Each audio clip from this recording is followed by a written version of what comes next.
2024 সালের 5 জুন, ঠিক এক বছর আগের এই দিন বাংলাদেশের ইতিহাসে এক বিশেষ দিন, যেদিন হাইকোর্ট সরকারি চাকরিতে কোটা পুনর্বহালের পক্ষে রায় দেয়। আপাত দৃষ্টিতে সাধারণ একটি আইনি সিদ্ধান্ত মনে হলেও বাস্তবে এই রায় থেকেই শুরু হয় দেশের রাজনৈতিক এক অপ্রত্যাশিত মোড়, যার পরিণতিতে মাত্র 2 মাসের ব্যবধানে অবসান ঘটে বিগত সরকারের নেতৃত্বাধীন 15 বছরের শাসনের।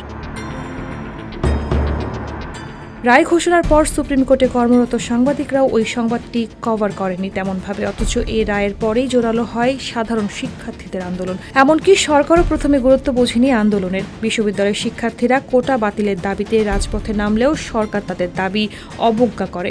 দ্রব্যমূল্যের ঊর্ধ্বগতি, বেনজির আহমেদের দুর্নীতি কিংবা ছাগল কাণ্ডের মতিউর, সব ইস্যুই চাপা পড়ে যায় কোটা আন্দোলনের ঢেউয়ে।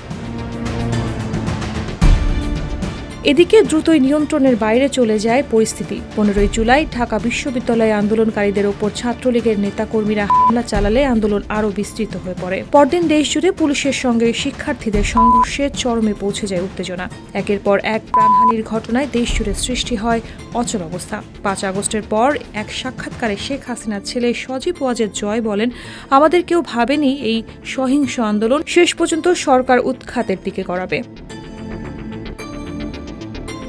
শেষ পর্যন্ত আন্দোলনের চাপ সামলাতে না পেরে পতন ঘটে বিগত সরকারের। এর মাধ্যমে ঠিক এক বছর আগের 5 জুনে সেই রায় পরিণত হয় এক ঐতিহাসিক রায়ে, যা বদলে দেয় দেশের রাজনৈতিক ইতিহাসের গতি।